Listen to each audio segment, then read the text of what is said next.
ये हमारा Insta ID है, इस पे हमें फॉलो करें एंड हमारी इंस्टा फैमिली का हिस्सा बने।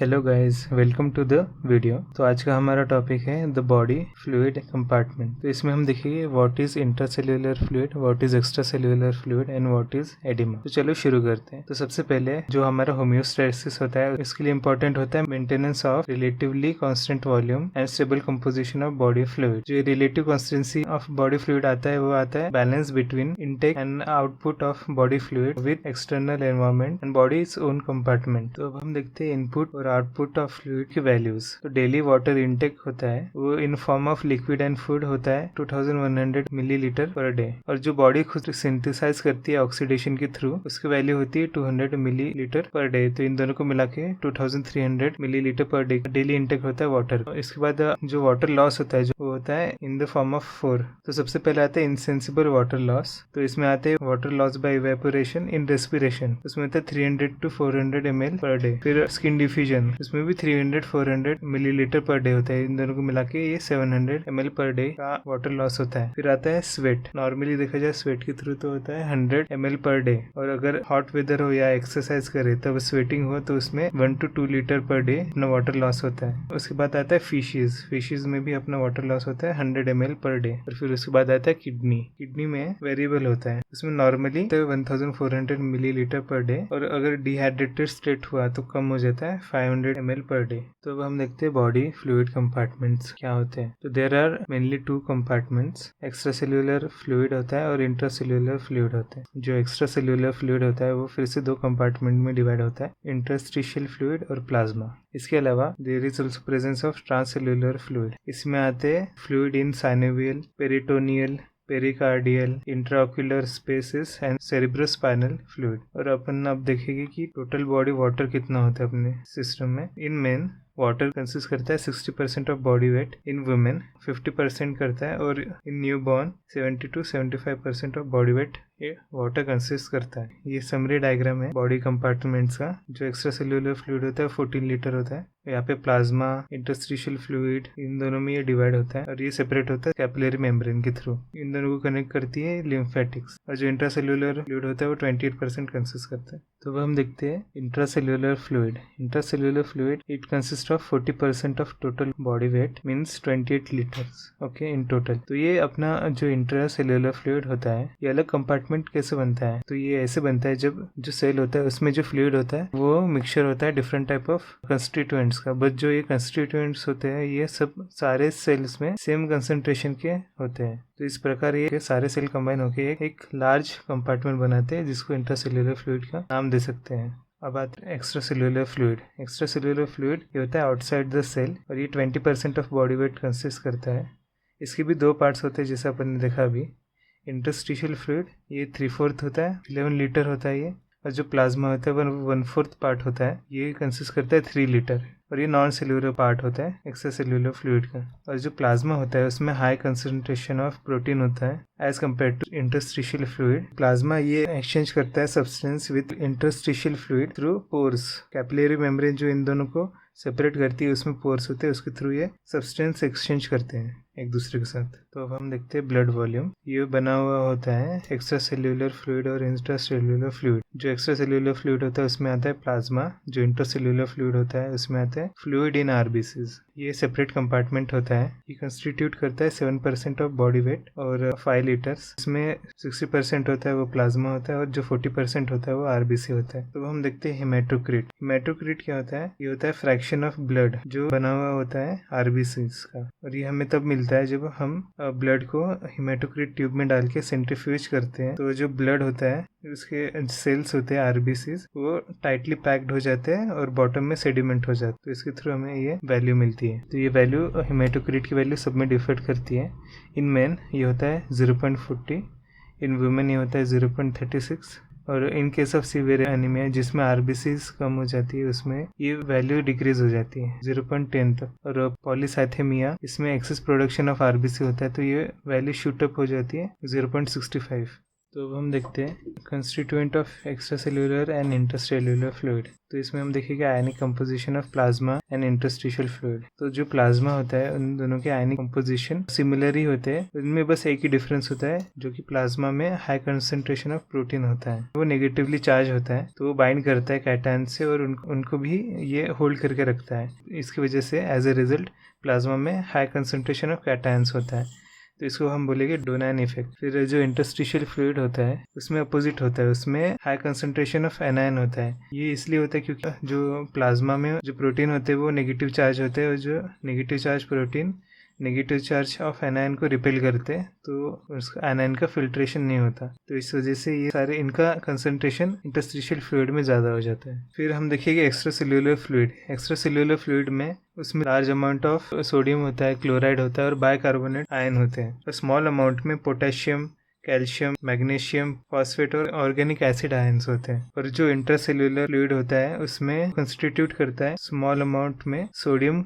क्लोराइड और ना के बराबर कैल्शियम, और लार्ज अमाउंट में होते हैं potassium, phosphate and proteins. Moderate amount में होता है मैग्नीशियम एंड सल्फेट। तो अब हम देखेंगे regulation of fluid exchange and osmotic equilibrium between intercellular and extracellular fluid. तो सबसे पहले जो एक्स्ट्रासेल्यूलर फ्लूइड होते हैं उसमें प्लाज्मा और इंटरस्टिशियल फ्लूइड के बीच में रेगुलेशन होता है through hydrostatic and colloidal osmotic forces, और जहाँ की इंटरसेल्यूलर और एक्स्ट्रासेल्यूलर फ्लूइड होते हैं इनके बीच में ये मेंटेन होता है by osmotic effect of sodium and chloride. इसमें ऑस्मोटिक इफेक्ट ऑफ सोडियम और क्लोराइड का ही इंपॉर्टेंट इसलिए होता है क्योंकि जो सेल मेम्ब्रेन होती है वो हाईली परमेबल होती है वाटर के लिए, बट सिलेक्टिवली परमेबल होती है for sodium and chloride ions, so that's why it is important in regulation of intercellular and extracellular fluid. तो अब हम देखेंगे basic principle of osmosis and osmotic pressure. ठीक है, तो जैसे हमें पता है कि जो सेल होता है वो इम्परमेबल होता है सॉल्यूट्स के लिए, बट हाईली परमेबल होता है वाटर के लिए, तो इसके कारण सोल्यूट का कंसंट्रेशन हाई हो जाता है आउटसाइड द सेल मेम्ब्रेन, और जो वाटर होता है वो डिफ्यूज़ करता है towards high region of solute concentration. इसको हम एक डायग्राम के थ्रू देख लेते हैं। तो इस डायग्राम में जब हम सोल्यूट ऐड करते हैं, मतलब NaCl एक्स्ट्रा सेल्यूलर फ्लूइड में, तो यहाँ पे सोल्यूट का कंसंट्रेशन हाई हो जाता है as compare to intercellular solute concentration. तो जो वाटर होता है सेल के अंदर वो डिफ्यूज हो जाता है बाहर out of the cell into the extra cellular fluid. और दूसरे केस में सपोज अपन ने NaCl सोल्यूट निकाल लिया बाहर एक्स्ट्रा सेल्यूलर फ्लूइड से, तो यहाँ पे सोल्यूट की कंसंट्रेशन कम हो जाएगा as compare to intercellular concentration of solute. तो वाटर जो होता है वो हाई कंसंट्रेशन ऑफ सोल्यूट इधर जाता है, तो ये अंदर डिफ्यूज होना चालू कर देगा इनसाइड द सेल, तो सेल स्वेल हो जाएगा, यहाँ पे सेल श्रिंक हो जाएगा। इसी rate of diffusion of water को हम बोलते हैं रेट ऑफ ऑस्मोसिस। तो अब हम देखेंगे ऑस्मोलैरिटी ऑफ बॉडी फ्लूइड्स। तो जो इंटरस्टिशियल फ्लूइड होता है और प्लाज्मा होता है उसमें उसकी टोटल ऑस्मोलैरिटी का 80% कंस्टिट्यूट करता है सोडियम एंड क्लोराइड आयंस, और जो इंट्रासेल्यूलर होते हैं उसमें potassium and other substance constitute करते हैं। तो इन सब 3 चैम्बर्स जो अपन ने डिस्कस किए थे उनकी टोटल ऑस्मोलैरिटी 300 मिली ऑस्मोल पर लीटर होगी। तो हम देखते हैं कि डिफरेंट टाइप ऑफ सॉल्यूशंस। ठीक है, तो सबसे पहला आता है आइसोटोनिक सॉल्यूशन। जब हम सेल को इम्परमेंट सोल्यूट में रखते हैं जिसकी ऑस्मोलैरिटी 280 से 282 मिली ऑस्मोल पर लीटर होगी, और उसका वाटर कंसंट्रेशन इंट्रासेल्यूलर और एक्स्ट्रासेल्यूलर फ्लूइड में इक्वल होगा, तो उसे आइसोटोनिक सॉल्यूशन बोलते हैं। इसमें एग्जांपल आते हैं 0.9% solution of NaCl and 5% glucose solution. तो हम इसका डायग्राम भी देख लेते हैं। जब हम सेल को आइसोटोनिक सॉल्यूशन में रखते हैं जिसमें इम्परमेंट सोल्यूट होता है जिसकी ऑस्मोलैरिटी होती है 280 मिली ऑस्मोल पर लीटर, तो इसमें एक्स्ट्रा सेल्यूलर और इंटरसेल्यूलर वाटर कंसंट्रेशन सेम होगा, तो ये सेल स्वेल नहीं करेगा, इसमें नो चेंज होगा। अब हम देखते हैं सेकेंड टाइप जिसको बोलते हैं हाइपोटोनिक सॉल्यूशन। जब हम सेल को इम्परमेंट सोल्यूट में रखेंगे जिसका concentration lower than 280 milli osmol per litre होगा, एंड इसमें क्या होगा कि वाटर एंटर करेगा सेल में और सेल स्वेल हो जाएगा। इसमें एग्जांपल आता है सॉल्यूशन ऑफ NaCl जिसका कंसंट्रेशन होता है लेसर देन 0.9%। तो ये कुछ इस प्रकार दिखता है। जब हम सेल को इम्परमेंट सोल्यूट में डालेंगे जिसका osmolarity 280 milli osmol per litre से कम होगी, जैसे 200 सपोज, इसमें वाटर अंदर चला जाएगा और ये सेल स्वेल हो जाएगा। अब हम आते हैं अपने थर्ड टाइप पर, हाइपरटोनिक सॉल्यूशन। जब सेल को हम इम्परमेंट सोल्यूट में डालेंगे जिसका concentration higher than 280 milli osmol per litre होगा, तो उसमें water flows out of the cell, as a result cell shrinks. इसका एग्जांपल होता है NaCl solution of concentration greater than 0.9%। इसका भी एक डायग्राम देख लेते हैं हम। इसमें सेल इम्परमेंट सोल्यूट में रखा गया है जिसकी ऑस्मोलरिटी 280 मिलीऑस्मोल पर लीटर से ज़्यादा है, लाइक 360 मिलीऑस्मोल पर लीटर। तो इसमें जो वाटर होगा जो flows out of the cell and as a result cell shrinks. तो अब हम अगले टाइप देखते हैं, फोर्थ टाइप। इसको बोलते हैं आइसोऑस्मोटिक सॉल्यूशन। जो आइसोऑस्मोटिक सॉल्यूशन वो होते हैं जिनकी osmolarity same as the cell की ऑस्मोलरिटी और सॉल्यूशन की ऑस्मोलरिटी सेम होती है रिगार्डलेस उसमें कौन सा सोल्यूट जा रहा है अंदर। और अब हम आ जाते हैं फिफ्थ टाइप पे, hyper osmotic and hypoosmotic solution. ये वो सॉल्यूशन होते हैं विच हैव हायर और lower osmolarity as compare to extra cellular fluid without regards to whether अपना सोल्यूट पेनिट्रेट कर रहा है कि नहीं कर रहा है। तो अब हम देखते हैं clinical abnormalities of fluid regulation. जो क्लिनिकल एबनॉर्मलिटीज होती है ये डिटरमाइन होती है प्लाज्मा सोडियम कंसंट्रेशन के थ्रू। ये यूज होता है for measurement and evaluating patient fluid status, ठीक है।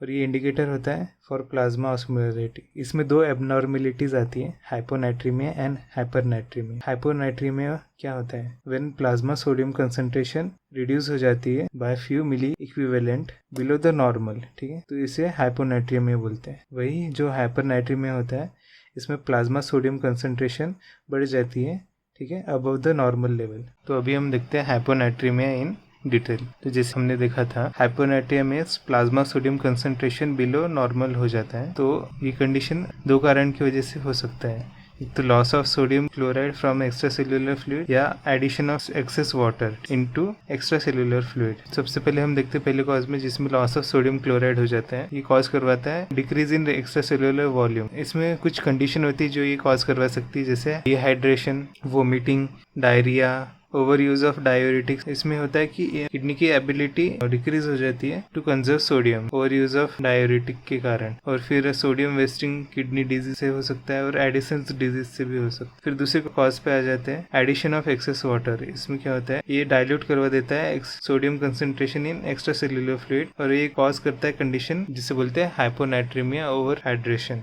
तो सेकेंड कॉज का एग्जांपल है excess secretion of anti diuretic hormone. ये क्या करवाता है, ये ट्यूबुल से रीअब्जॉर्प्शन ऑफ वाटर इंक्रीज करवा देता है, तो उससे excess water in extra cellular tissue हो जाता है। तो अब हम देखते हैं कॉन्सिक्वेंसेज ऑफ हाइपोनाइट्रीमिया। तो क्या होता है हाइपोनाइट्रिया में, there is rapid change in cell volume. तो उसके कारण जो टिश्यू होते हैं वो डैमेज होना स्टार्ट हो जाते हैं, स्पेशली ब्रेन टिश्यूज। तो क्या होता है, अगर रैपिड डिक्रीज हुआ प्लाज्मा सोडियम कंसंट्रेशन का तो वो कॉज करवाता है ब्रेन सेल एडिमा, जिसमें हेडेक होता है, नौशिया होता है, लेथार्जी होती है या डिसोरिएंटेशन भी देखने को मिलता है। फिर अगर सोडियम कंसंट्रेशन और नीचे गिर जाए, मतलब 115 to 120 के नीचे चला जाए, तो वो कॉज करवाता है ब्रेन स्वेलिंग, ठीक है।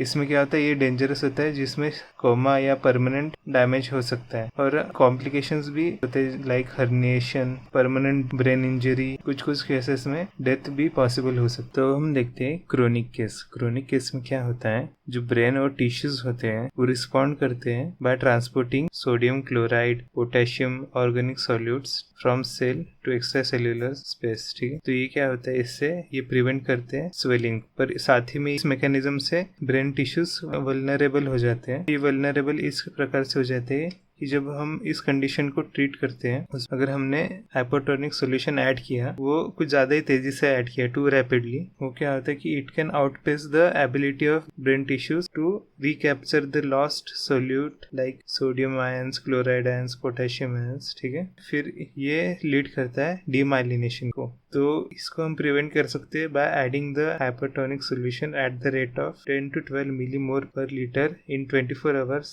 और 18 millimole per litre in 48 hours. तो इससे क्या होता है कि ये permits brain to recover lost solutes. इस रेट में काफी टाइम मिल जाता है ब्रेन टिश्यूज को जो उन्होंने सोडियम क्लोराइड और पोटेशियम जैसे आयंस को एक्स्ट्रा सेल्यूलर स्पेस में डाला था, तो उनको वो रीगेन कर सकते हैं। तो हम देखते हैं हाइपरनाइट्रीमिया। हाइपरनाइट्रीमिया तब होता है जब सोडियम कंसंट्रेशन ज़्यादा हो जाता है अबव नॉर्मल। ये होता है दो कॉजेस के थ्रू। पहला कॉज होता है loss of water from extra cellular fluid, access sodium in extra cellular fluid. पहले कॉज में होता है ये है कि loss of water from extra cellular fluid cause करवाते हैं कंसंट्रेशन ऑफ सोडियम आयंस, ठीक है। लॉस ऑफ वाटर तब हो सकता है जब there is inability to secrete anti diuretic hormone, ठीक है। एंटी डायरेटिक हार्मोन क्या करवाता है, कंजर्वेशन ऑफ वाटर, और ये सीक्रेट नहीं हुआ तो वाटर लॉस हो जाता है। तो फिर इसमें क्या होता है कि किडनी एक्सक्रीट करती है large amount of dilute urea, urine, ठीक है। तो ये अल्टीमेटली कॉज करवाता है डिहाइड्रेशन। अदर कॉजेस ये भी हो सकते हैं नेफ्रोजेनिक डायबिटीज इंसिपिडस और डिहाइड्रेशन। इसमें क्या होता है कि अगर लेस इंटेक ऑफ वाटर हुआ तभी भी डिहाइड्रेशन हो सकता है। तो अब अपन आ जाते हैं दूसरे कॉज के ऊपर। दूसरे कॉज में there is excess sodium in extra cellular fluid. ये हो सकता है एडिशन ऑफ एक्सेस NaCl, ठीक है, और ये रिजल्ट करवाता है हाइपरनाइट्रेमिया, ओवर हाइड्रेशन इसलिए बिकॉज एक्सेस NaCl आया है, वो कॉज करवाता है वाटर रिटेंशन बाय किडनी, और ये सब होता है due to increase secretion of aldosterone. और जो एल्डोस्टेरॉन होता है ये ऑल्सो स्टिमुलेट करता है एंटी डाययूरेटिक हार्मोन, और ये कॉज करवाता है वाटर रिटेंशन, ठीक है। तो इसके कारण ओवर हाइड्रेशन। तो as a consequence there is cell shrinkage. ये प्रिवेंट हो सकता है बाय mechanism that increase intracellular sodium concentration. तो उसके थ्रू ये प्रिवेंट हो सकता है, और ये लेस कॉमन होता है। इसके सीवियर सिम्टम तब आते हैं जब there is rapid increase of sodium concentration above 158 to 160 millimole per litre. Severe hypernatraemia हमें फॉलोइंग इसमें देखने को मिलता है in hypothalamic lesions in infant, in elderly patients with altered mental status और डायबिटीज इंसिपिडस में देखने को मिलता है। इसका ट्रीटमेंट है एडिशन ऑफ हाइपोऑस्मोटिक NaCl और डेक्स्ट्रोज सॉल्यूशन। तो अब हम देखते हैं oedema. So what is oedema? Oedema is presence of access fluid in body tissue. तो ये दो प्रकार के होते हैं। पहला होता है इंट्रासेल्यूलर एडिमा, दूसरा होता है एक्स्ट्रा सेल्यूलर एडिमा।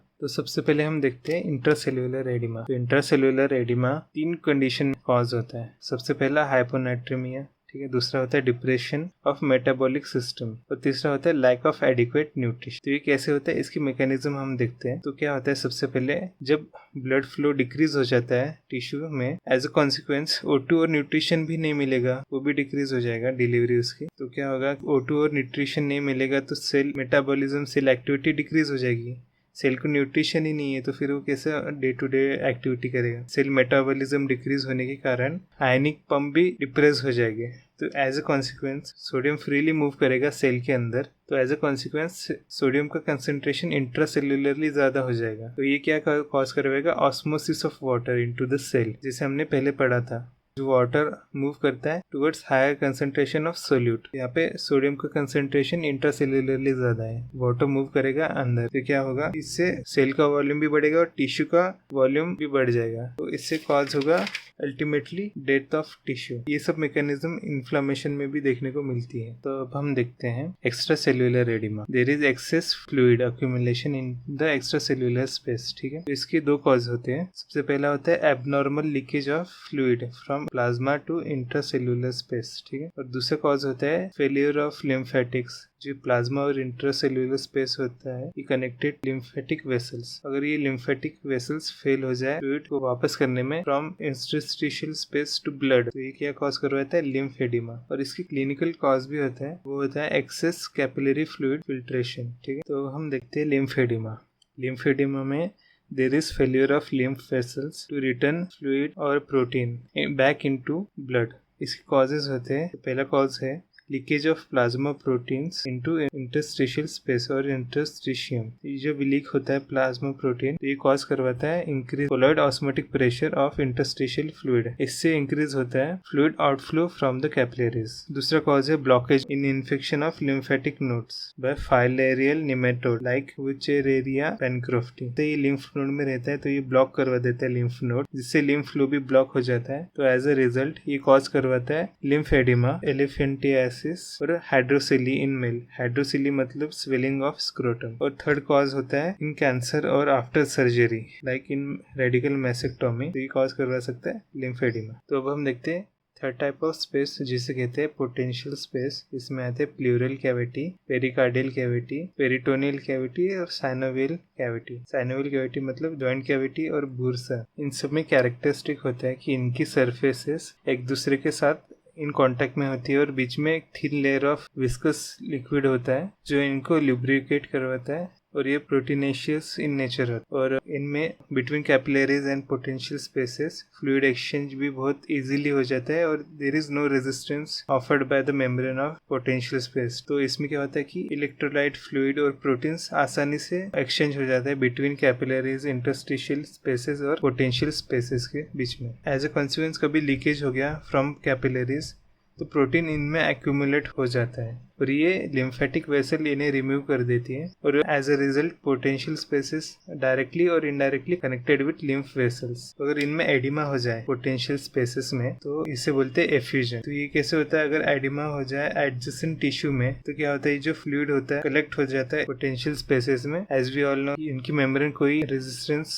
ऑफर नहीं करती, तो इनमें फ्री फ्लो ऑफ फ्लूइड होता है, प्रोटीन होता है, तो इनमें एक्यूमुलेशन इजीली हो जाता है। अगर इनमें एक्यूमुलेशन ऑफ फ्लूइड हो गया तो इसे एफ्यूजन बोलते हैं। कुछ फैक्टर्स जो कॉज करवाते हैं एक्सेस कैपिलरी फिल्ट्रेशन, इसके कारण ये एफ्यूजन हो सकता है। तो हम देखते हैं एसाइड्स।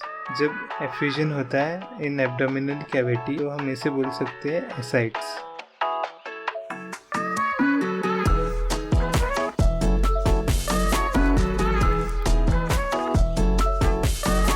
तो आज के लिए बस इतना ही। अगर आपको ये वीडियो पसंद आया तो लाइक, शेयर और सब्सक्राइब जरूर करना। और अगर आपको कोई डाउट हो या आपको कोई और टॉपिक जानना हो तो कमेंट बॉक्स में जरूर मेंशन करें। Bye guys, stay safe, stay healthy.